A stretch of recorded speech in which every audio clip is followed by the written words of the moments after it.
So the exercise sheet I just handed out, it covers 5.5 and Chapter 6, and I think most of the sections in Chapter 6 we cover, but not 6.7. I skipped 6.7 for reasons I forget, but we go from 6.6 to 6.8. 6.8 is some simple sort of complex number arithmetic, and we need to go over that so that we can make the best sense out of the quadratic formula, which is in Chapter 7, right? So that's what we'll do after this. I have a suspicion we'll probably get to the material, the quadratic formula material. I think we're going to get to that in all likelihood before the break. So probably after break, after Thanksgiving break, I'll just have like a Zoom help session, since we won't be meeting in person after Thanksgiving, right? But I did get confirmation that the way I have the syllabus restructured is fine.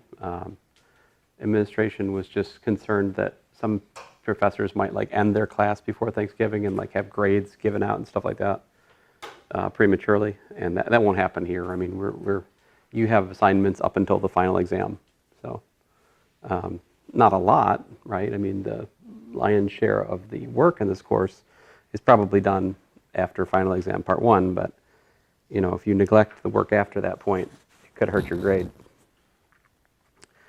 So any questions about all that? So all I'm saying is what's posted in course content already, the revised schedule, it's still correct.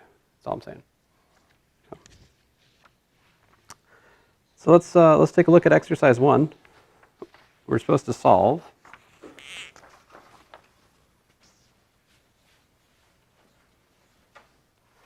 x over 5 minus x over 6 equals to 12. So how do we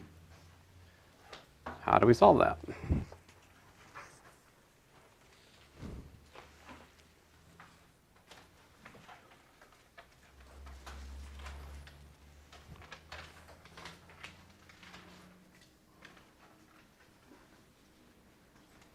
See, I think we should maybe make a common denominator. What do you guys think? So what is that? It's going to be 6x over 30 minus 5x over 30, right?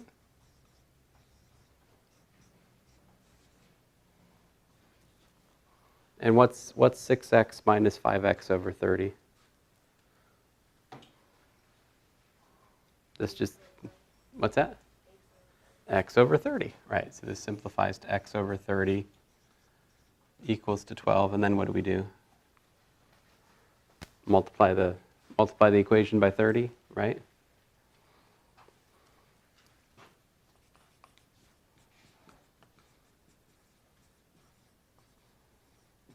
And that gives us x equals to 12 times 30, whatever that is.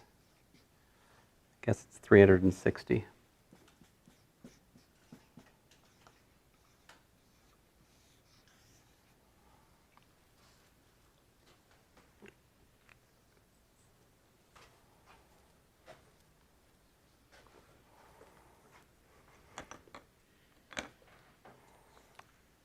It's so hot in here. It's October. Like, it's not just that it's hot, it's that it's humid. It shouldn't be humid inside. How about the next one? Ooh. Exercise 2 looks tougher. What do you guys think? You guys tell me what to do here. We have s plus 11 over s equals to minus 12. So how should I attack this problem?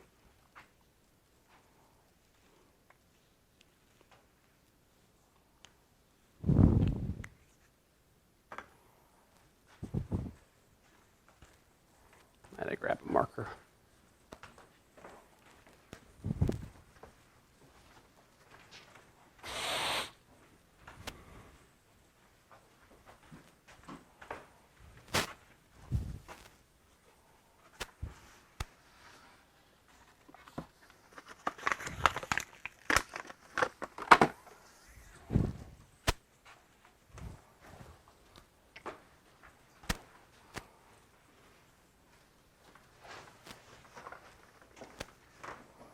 Any ideas?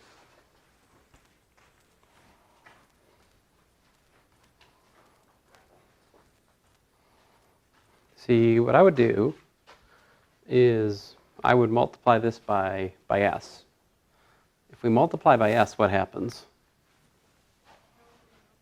It cancels out the 1, but we got to be careful to distribute, right? So we have s times s plus 11 over s equals to minus 12s, right? So that gives me s squared plus s times 11 over s, right?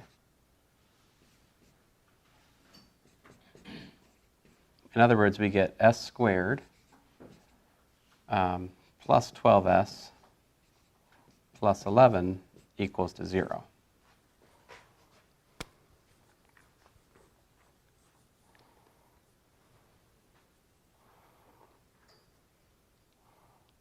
How are we going to solve that quadratic equation? So the easiest way to solve a quadratic equation is by factoring if it's nice, right? Is this one nice? I think this one's nice. Can you guys tell me how to factor this?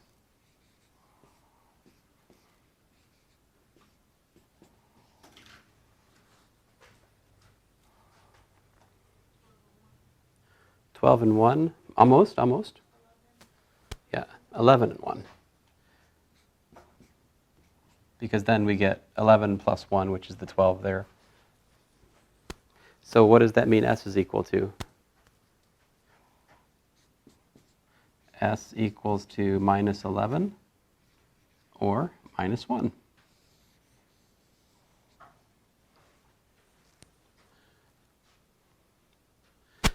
Now, I forgot to do something on the previous problem that I've been trying to get into a habit in this chapter, which is to check my answer. How would I have checked my answer in like the last problem? Yeah, plug it into x, see if it works, right? So what is 360 over 5 minus 360 over 6?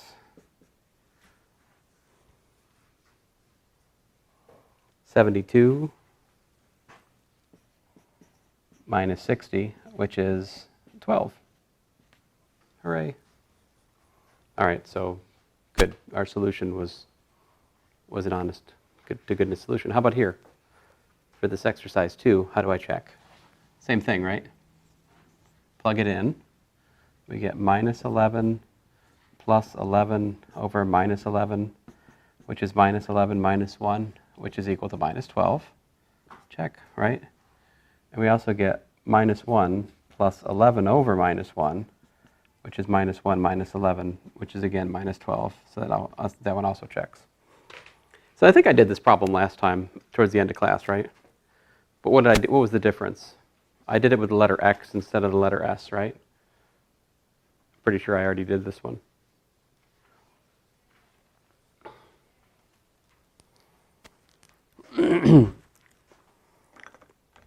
Let's see here. I don't think I've done the next one in here yet, though. Let's see if we can do exercise 3. Actually, let me go find my eraser. I'll be right back. What's exercise 3?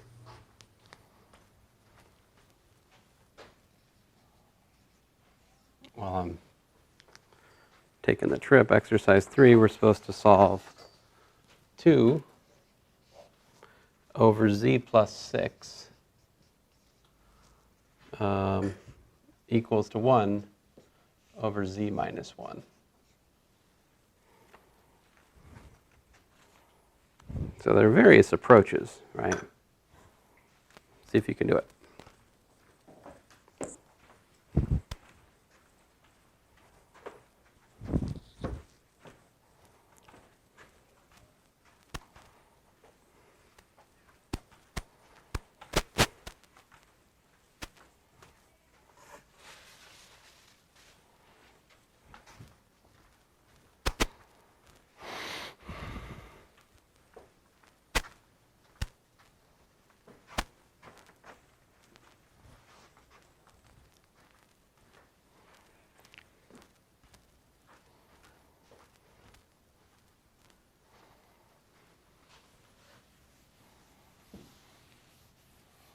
So what do you guys think? How should we start this one?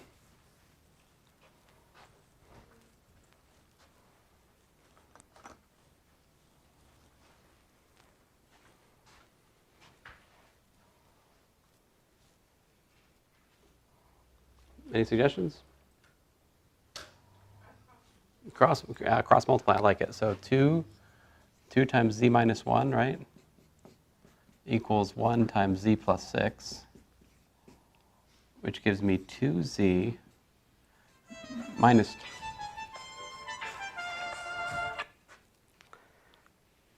Hello? Yes, Mommy? Oh, I'm going to call you back after class. Bye-bye. Yeah, bye. I tried to call her between classes. Oh well, sorry about that. And we bought a house, and now we're trying to end the lease on our rental.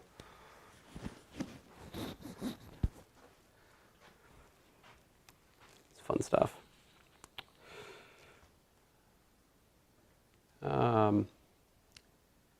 Any questions so far? So then we isolate z, right? So this gives us 2z minus z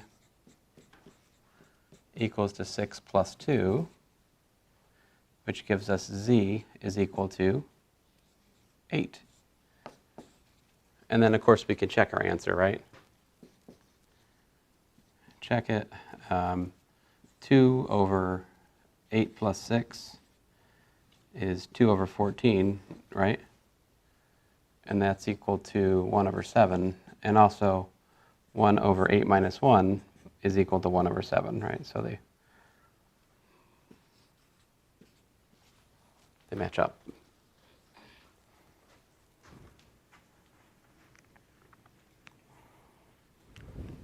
All right, one more of these. Exercise 4.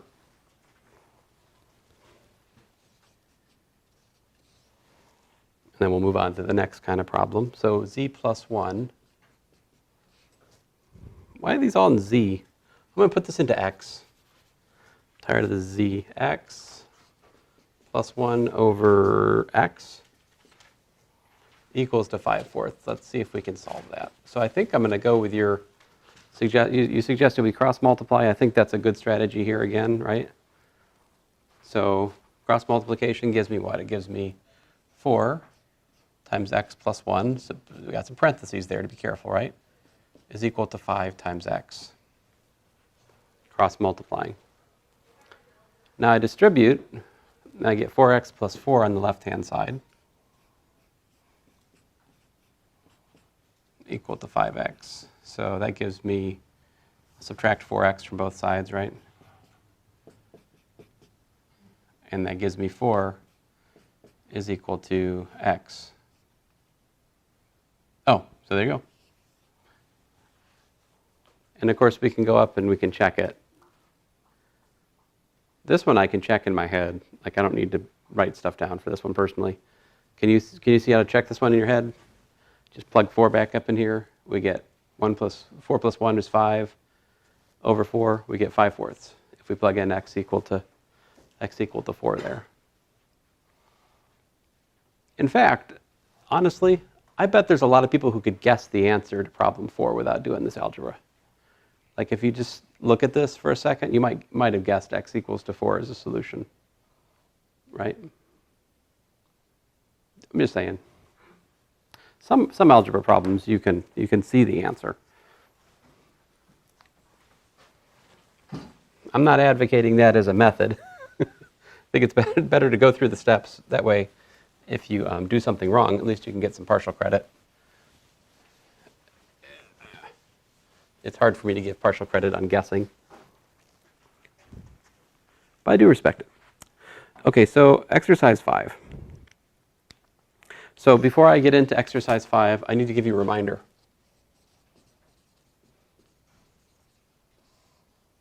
If we have the 2nth root of like x to the 2n, we get the absolute value of x from that. But if we have the 2n plus 1th root of x to the 2n plus 1, we just get x again. So even roots produce absolute value when they're, like a good example of this, of course, is the square root of x squared is absolute value of x, right? Whereas the cube root of x cubed is just x again.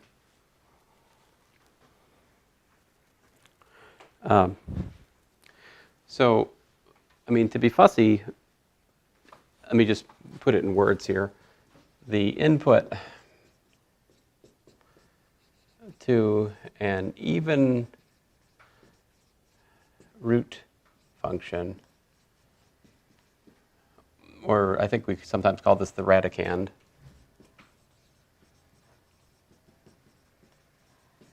must be non-negative.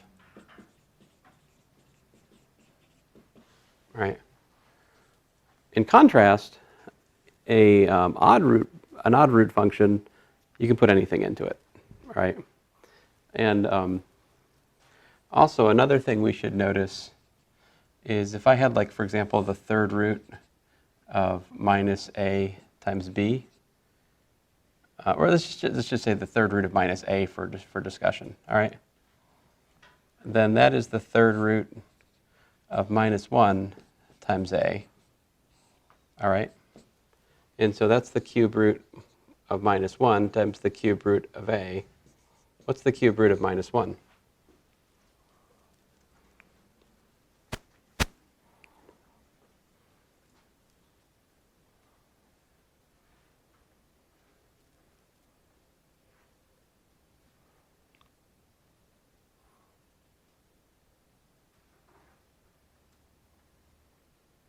Don't know?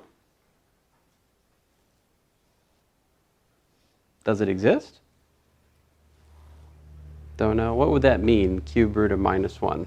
If the cube root of minus 1 was equal to, say, y, then that means that y cubed is equal to minus 1, right? That's what that notation means. Can you think of a number that when you cube it, you get back to minus 1? What number once cubed gives you minus 1?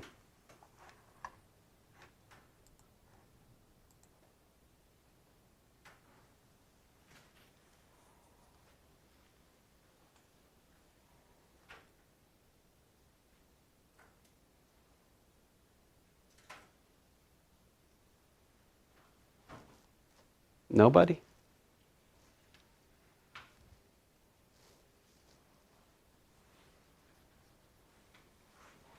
Well, you have a calculator, right? You can try that. Is there a third root on your calculator? There's a mine. So cube root of minus 1, I get minus 1. So the cube root of minus 1 is minus 1. So what I'm trying to say is that this gives me minus the cube root of a. So this is a nice rule of algebra to know, is that we can pull minus signs, if you like, or negative signs, if you prefer, out of cube roots. Can you pull a negative sign out of a square root? Well, no, you can't. We have no such simplification for square roots because, like, the square root of minus 1, well, that's the imaginary number I, all right? So that's outside the bounds of this course for the most part, until we get to the end of this chapter, but it's outside our bounds at the moment. All right, so with that short reminder about laws of exponents and stuff, let's try to work exercise 5.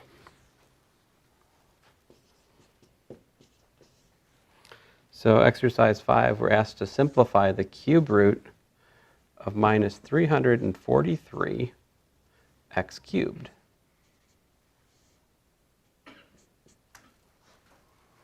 So the first thing I would do is I'd pull that minus out because I can, because it's a cube root, right? So I can say, okay, well, that's minus the cube root of 343 right, times x cubed. Now, another thing that's nice to know is that if we have like the nth root of ab, we can simplify that as nth root of a times the nth root of b, provided that the nth root of a and the nth root of b are defined. All right? Like again, if it takes us from like square root of positive to a square root of negative, then we're doing something wrong. But that won't be an issue here because we've got cube roots and we can take the cube root of any number. So this is what? This is equal to minus the cube root of 343 times the cube root of x cubed. What is the cube root of 343? See, I think you're going to need a calculator for this part of the course, right? Unless you can just kind of eyeball cube roots like, you know, oh, cube root of 64 is 4. Cube root of 125 is 5. And cube root of 216, I think, is 6.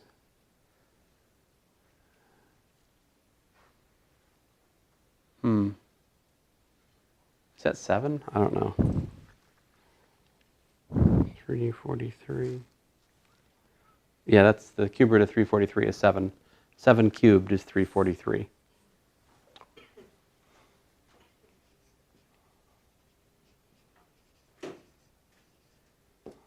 So that means that this is minus 7. And how does the cube root of x cubed simplify?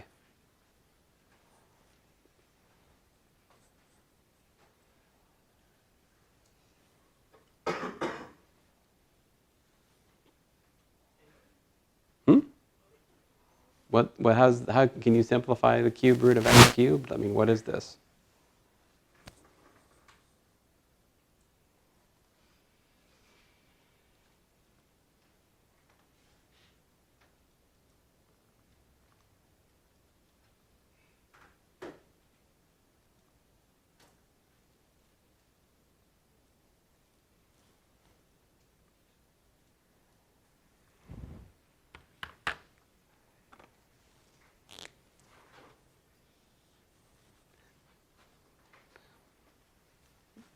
So as I was saying up there, the cube root of x cubed is just x again. So this right here simplifies to x, and the answer is just minus 7x. Like this is how that expression simplifies. I mean, is it obvious to you that this is just minus 7x? It's not obvious to me, right? But it is. So there's why.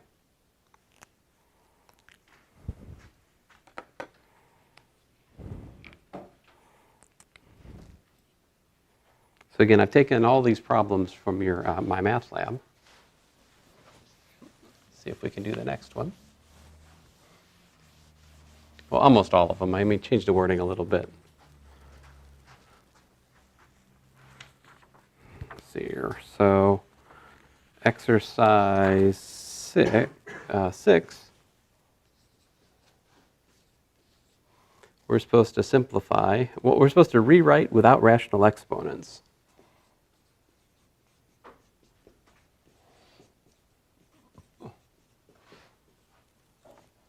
So what's that mean? So here's a rational exponent would be something like x to the 1/2. That would be a rational exponent, right? And we can rewrite that as the square root of x. So they want us to use the radical notation to put the answer, right? So no like x to 1/2 or x to 1/3 in the answer, okay? This problem is a to the 4th, b to the 4th, all raised to the 1/5 power.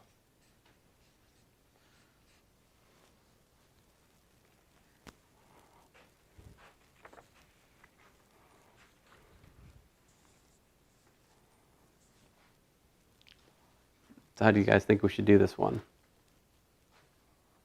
I mean, there are various ways to go here. One way we could go is we could bring the a and b together, right? A to the fourth times b to the fourth is the same as ab to the fourth power, right?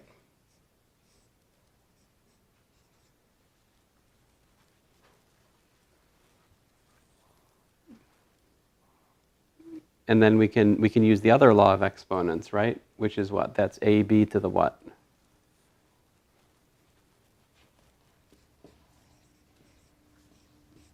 To the 4 times 1/5, right? To the 4 over 5.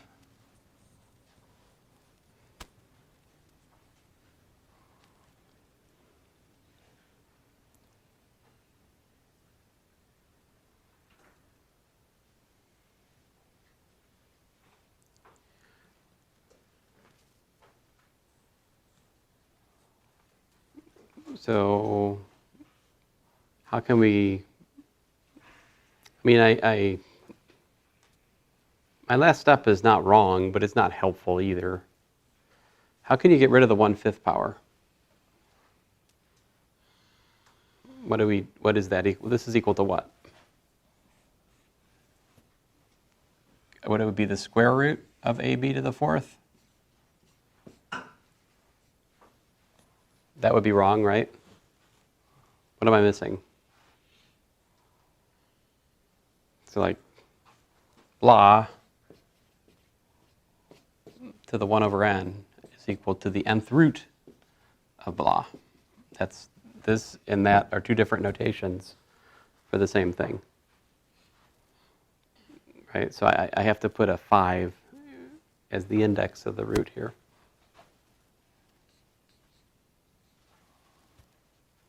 So that's one possible answer. Another possible answer, you could just say, well, that's the 5th root of a to the 4th, b to the 4th. I mean, that's also equal to that. Can you guys tell me another way we could write this?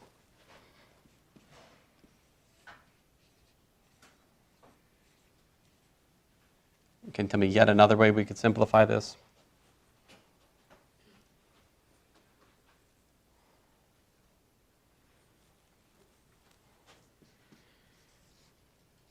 It's the 5th root of a to the 4th times the 5th root of b to the 4th.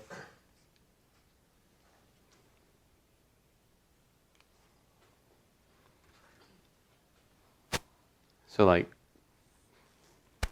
those, as I think about it, I could write it this way, or I could write it that way, or I could write it this way. Oh, that was the same. I can erase this then. I could write it this way, or this way, or this way.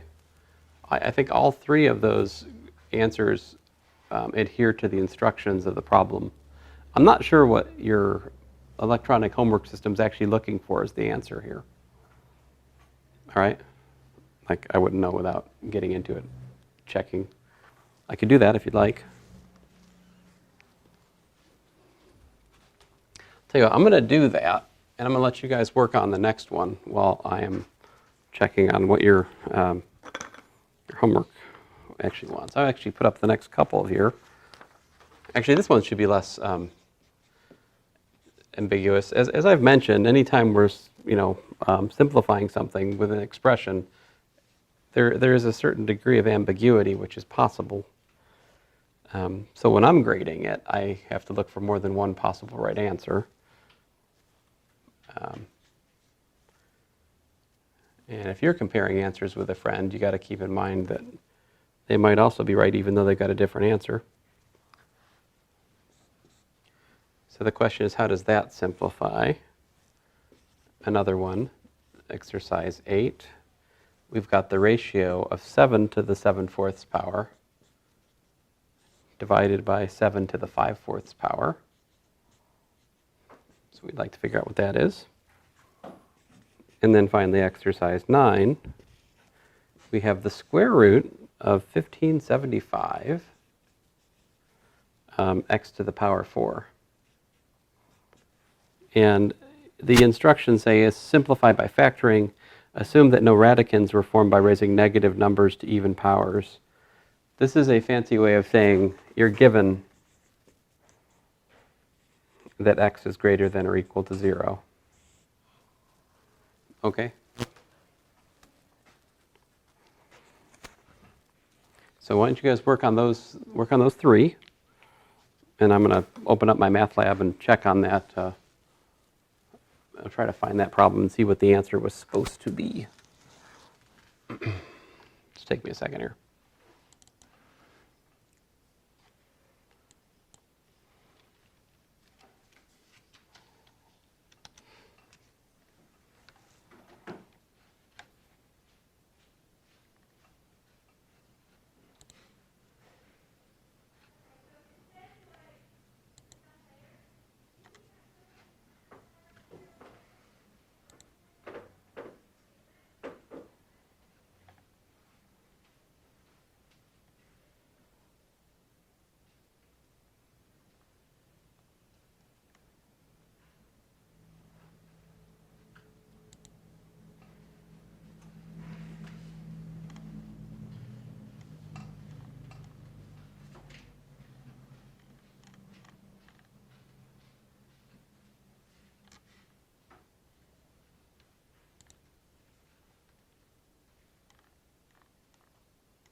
Oh, this one's from 6.1, isn't it? Let's see here. I'm in the wrong section. 6.1.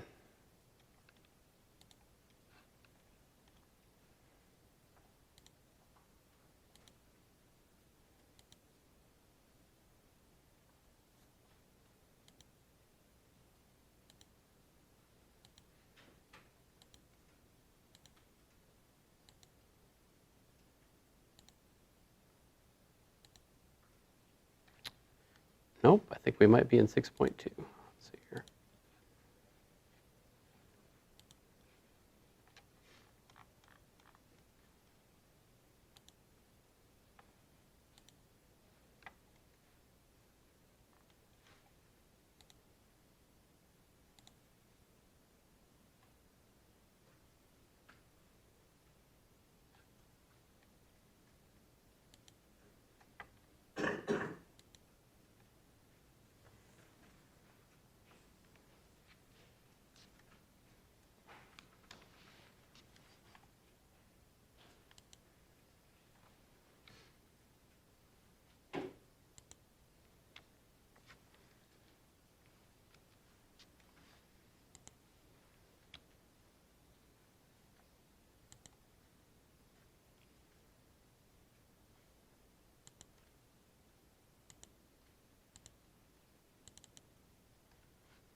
Well,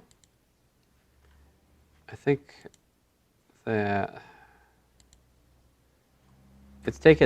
it's so far it's allowed me to put either one of the answers that I found in. I'm checking the third one now.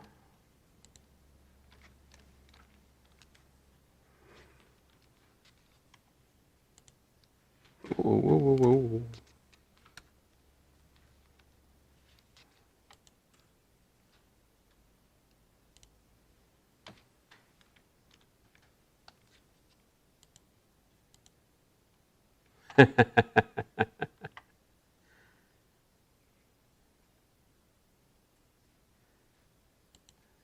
Okay, well. So your my math lab basically has allowed this answer. It says this one's okay. It says that answer is okay. And it says this one is incorrect. So don't try that one. Incorrect, according to my math lab. It says no. But it's, of course, also equal to that. So, all right. So you guys, tell me how'd this work out? The first one. What do you guys get? 4 to the what? 4 to the 3/4 plus 5/8. What is that?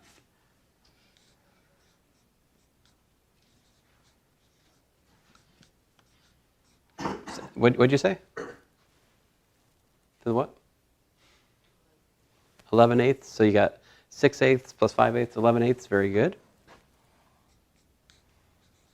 All right. Now, I guess it depends on what the instructions were there. We're supposed to simplify.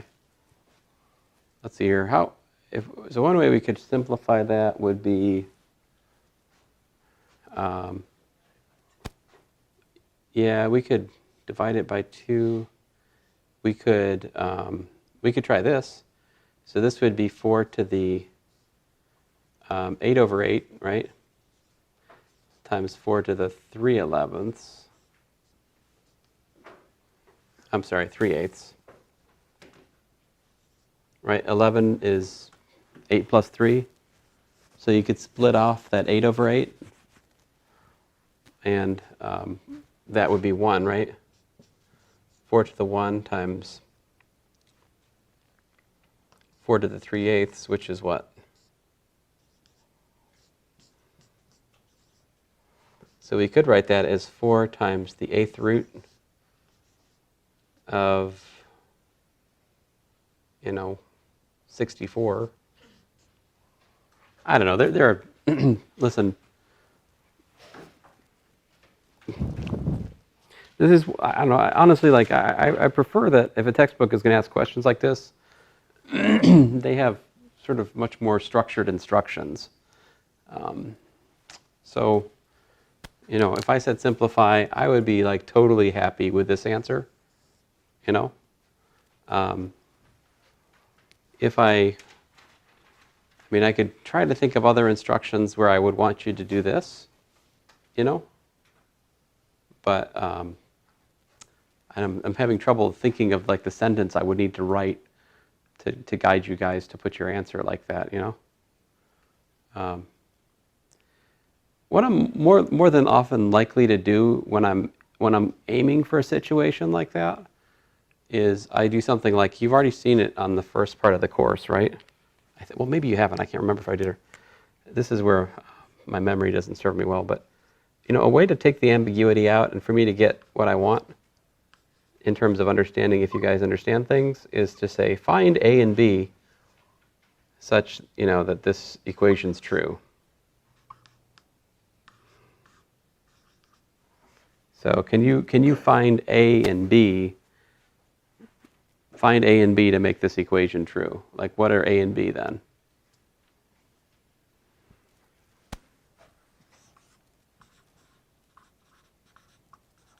See, that is completely unambiguous. This is not true, but it's very likely unambiguous.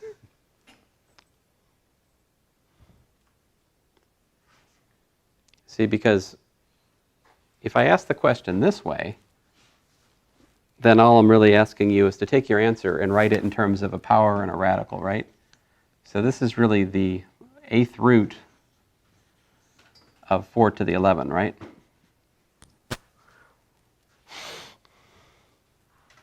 So with that in mind, for this problem, you could see that comparing, right? Comparing these two, what do we get? A equals to what? B equals to what?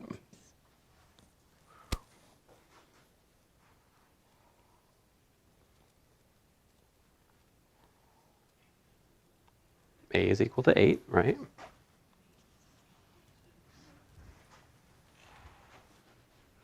What do you say? 11, right.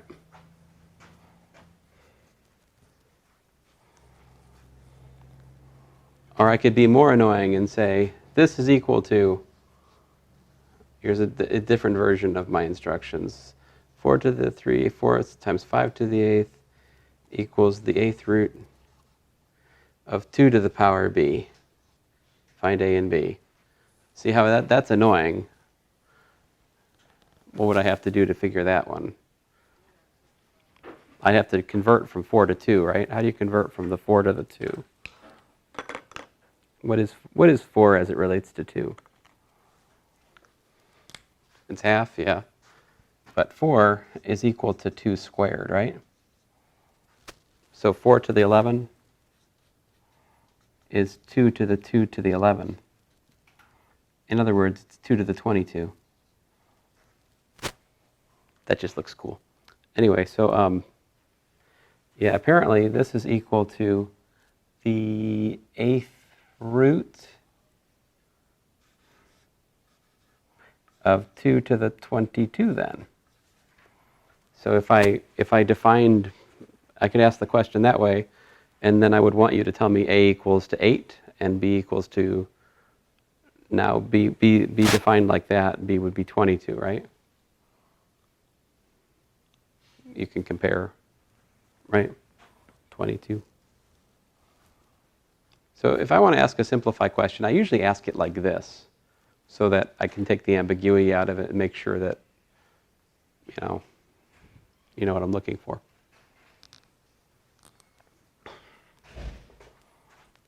I'll try to have some of these on the quiz, so it's like not on the test for the first time, Okay, so can I erase? Are you good? You got it? Can I erase? Okay. I feel like sometimes people are saying yes or no under the mask, but then I can't see it. Let's see here. Let me erase all this then.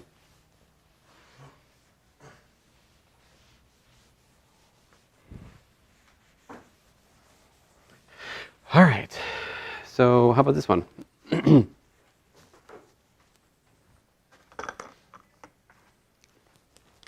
Here we have 7 to the 7/4 minus 5/4,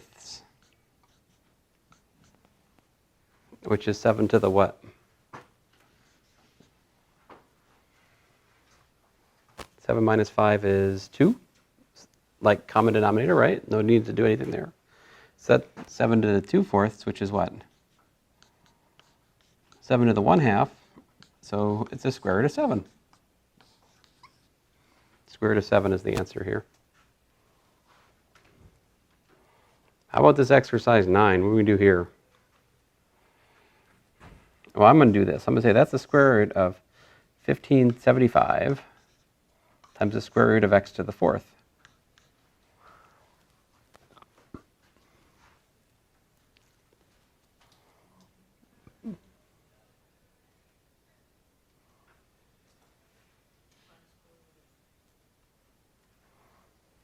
Yeah, what is the square root of 1575?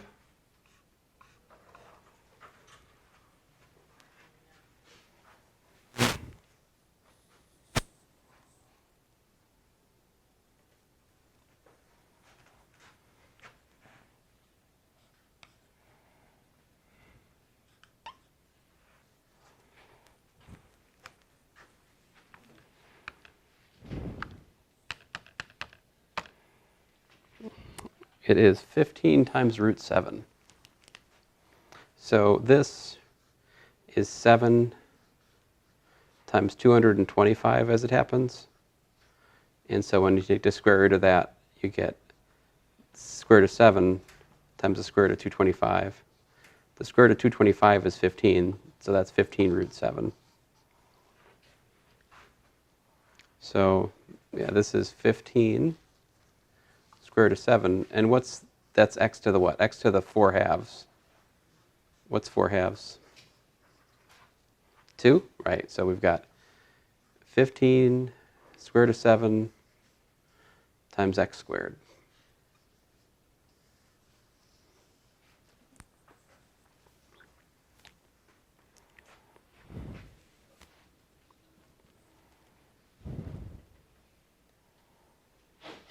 So obviously if you have a calculator, which helps you find exact, like my calculator told me to pull out the 15 from the square root of 1575, right? That's not, not something I just go, oh, 1575, I know that one. That's 7 times 225. No, that is not what I saw, right? I used the calculator to see that. And it may or may not be. Like, I would be perfectly content in here if you gave me the answer as like x squared times the square root of 1575. To me, that's a pretty good answer here anyway.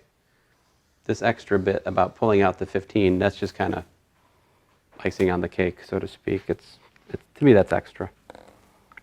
All right, exercise 10.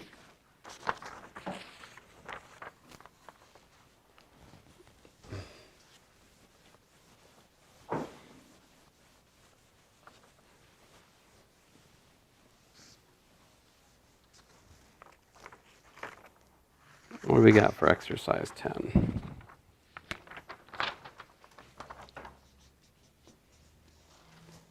We have the square root of 80 a squared times b. And we're given that a and b are both greater than or equal to 0. All right.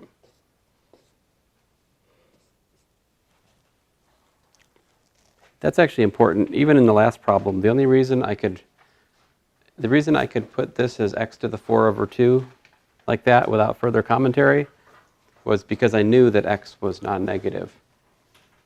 If x had been negative here, the answer might involve an absolute value.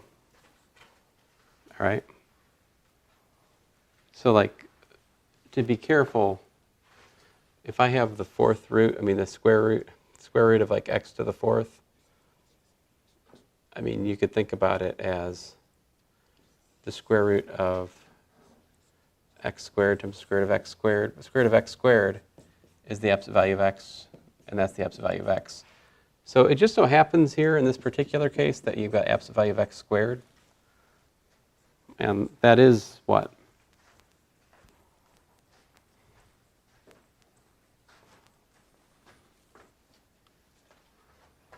Well, what's the absolute value of x? It's plus or minus x, right? So this is kind of a funny example in the sense that it actually didn't matter that the we didn't need to be given that x was non-negative here. But generally speaking, we're taking away the difficulty of worrying about the absolute value. That's why I keep saying that the variables are non-negative, okay? But I want to point out to you that we are making a simplification here, and there will come a time when you need to care about this, all right? So, all right, well, anyway, let's get back to the problem.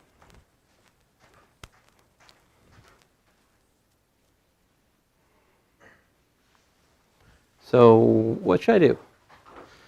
Well, what I usually do is I just think, okay, well, that's the square root of 80 times the square root of a squared times the square root of b. That's what I do. I mean, I do the square root of a product is a product of the square roots. And 80 is 5 times 16. This one I actually can do in my head. So that's like square root of 5 times 16, right? 5 times 16 is 50 plus 30. What's the square root of a squared? That's just a again. And then square root of b is, well, square root of b. So we've got square root of 5, square root of 16, a root b. So that gives me 4 times the square root of 5 times a times the square root of b. I mean, that's one conceivable answer. Honestly, I'm equally happy with the square root of 80 times a root b. Like, to me, also a completely fine answer. But your textbook probably wants you to pull the 4 out, if I had to guess.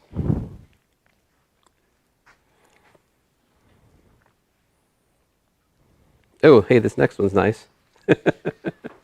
Look at this exercise.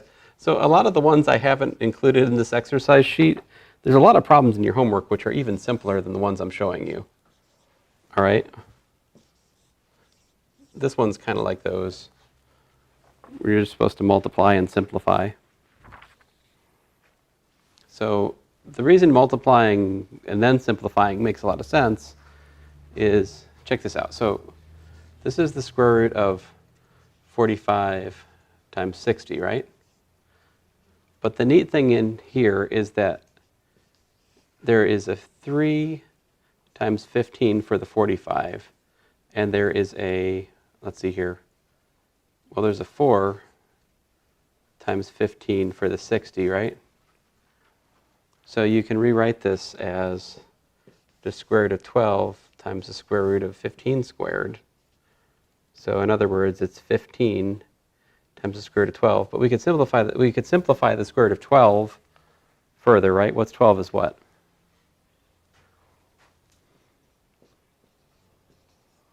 Um, 4 times 3, right? And so 15 times the square root of 4 times the square root of 3. So really we've got 30 times the square root of 3.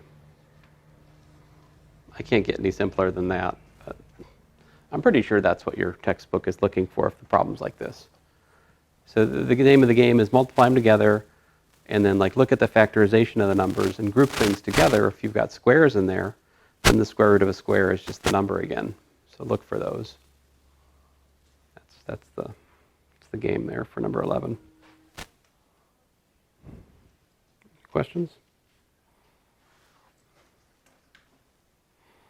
There are other problems in your, there's a few problems in the homework which ask you to find the square roots of a number. I don't think I've ever talked to you about this, but when you talk about square roots plural, what do you mean?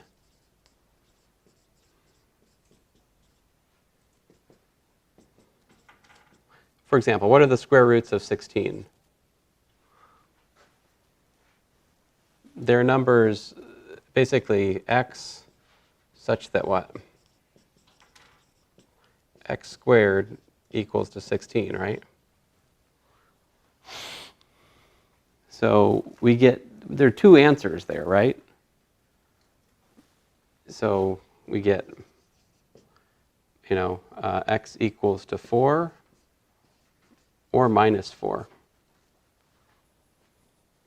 And technically, these are both square roots in the plural sense of 16.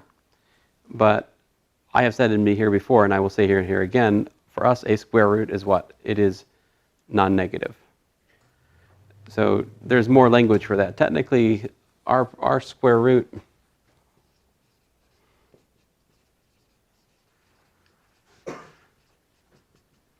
is the principal square root, or principal root. So the principal root, which we use the notation square root for, square root of 16 is equal to 4. There's no ambiguity there. This notation automatically means greater than or equal to 0. So if I say square root of anything, it's either undefined in here, or it's a non-negative, it's a positive, or it could be 0 number.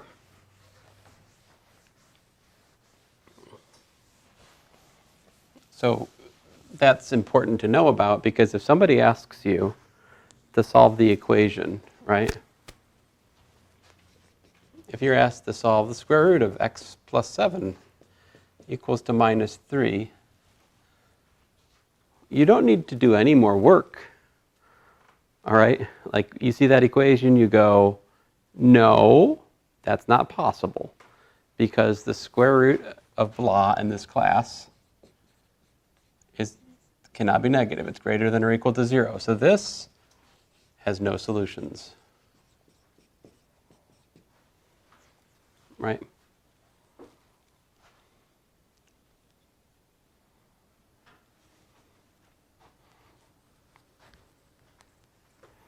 So let's see here. Let me skip past these simplify things here. We'll do more of these simplify ones next time. I want to jump ahead and actually do exercise 20, because we should start thinking about that. And I think the more days you see it, the more it'll help us sink in. So this one, in contrast, we should be able to solve the square root of 4x minus 17 equals to 1. Can you solve it? Yes. Very good. How are you going to do it?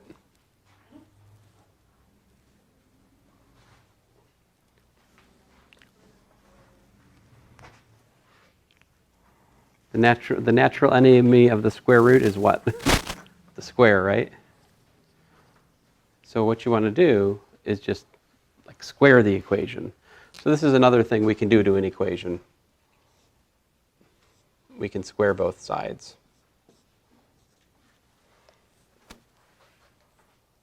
And when we do that, what does that give us? It gives us 4x minus 17 equals to 1 in this case. So 4x equals to 18, and x is equal to 18 over 4. And there you go. Now, of course, you can check your answer, right? If you plug that back into the original equation, does it work? You know, that's a question. And if you do, you'll find out, yes, it does. It does work. Let's see if I can find one that's a little bit different here. So exercise 23, a little more interesting. We're supposed to solve x minus 8 equal to the square root of x minus 6. All right?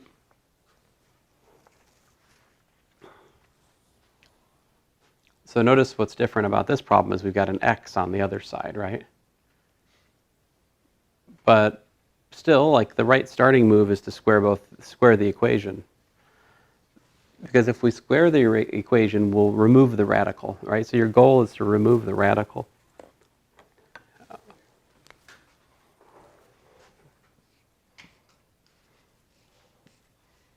So what's x minus 8 squared? Well, we have to FOIL it out, right?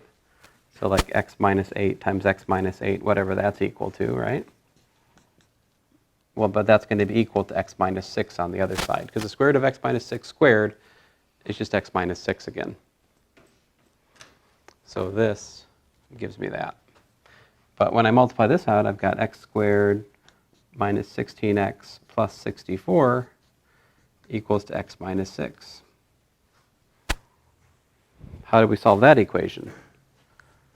Well, we learned how to do that in the last part of the course, right? We move everything to one side, right? So this says x squared minus 17x plus what? Plus 70 equals to 0.